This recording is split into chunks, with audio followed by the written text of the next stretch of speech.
Tata cara ruku'. 1. Pada awalnya, Rasulullah SAW melakukan tatbiq ketika ruku'. Tatbiq adalah menggabungkan dua telapak tangan dan meletakkan di antara dua paha.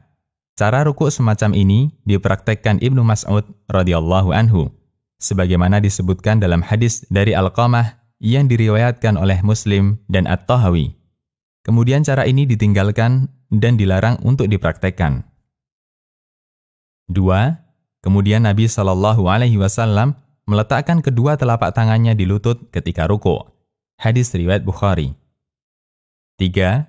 Beliau menekan lututnya, jari-jari direnggangkan, telapak tangan mencengkeram lutut.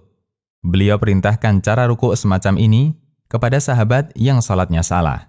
Hadis riwayat Ibnu Khuzaimah dan Ibnu Hibban. 4. Beliau agak merenggangkan siku tangannya ke samping. Hadis riwayat Tirmidzi dan Ibnu Khuzaimah. 5. Posisi punggung datar lurus. Digambarkan para sahabat, andaikan dituangkan air di punggung Nabi SAW ketika beliau ruku', niscaya tidak akan tumpah. Hadis riwayat At-Tabrani dan disahihkan Al-Albani. 6. Posisi kepala lurus dengan punggung, tidak lebih tinggi dan tidak lebih rendah. Hadis riwayat Abu Daud, Bukhari dalam kitab Al-Qiraah. Kesalahan ketika ruku'. 1.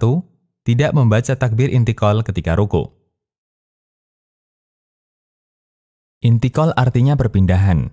Takbir intikal berarti takbir yang diucapkan pada saat berpindah dari satu posisi ke posisi lainnya di dalam sholat.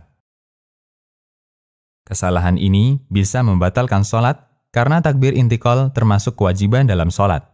Keterangan ini ditegaskan oleh Asy-Syaukani dalam Nailul Awtar. 2. Membaca takbir ruku' setelah ruku' sempurna. Kesalahan ini banyak terjadi pada imam, dengan harapan makmum tidak mendahului imam. Namun perbuatan ini dinilai oleh sebagian ulama Hambali bisa membatalkan sholat jika dilakukan secara sengaja. Al-Qaulul Mubin. Imam Ibnu Utsaimin menyebutkan, ada sebagian ulama yang mengatakan, jika ada orang yang melakukan takbir intikal sebelum ruku' atau setelah sempurna ruku', maka takbirnya tidak dinilai. Asy-Syarhul Mumti'. 3. Tidak mengangkat tangan ketika takbir hendak ruku'.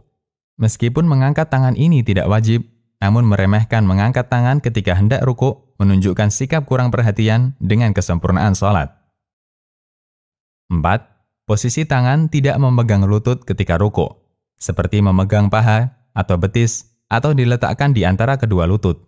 Semua sikap ini menyebabkan posisi punggung tidak lurus sempurna.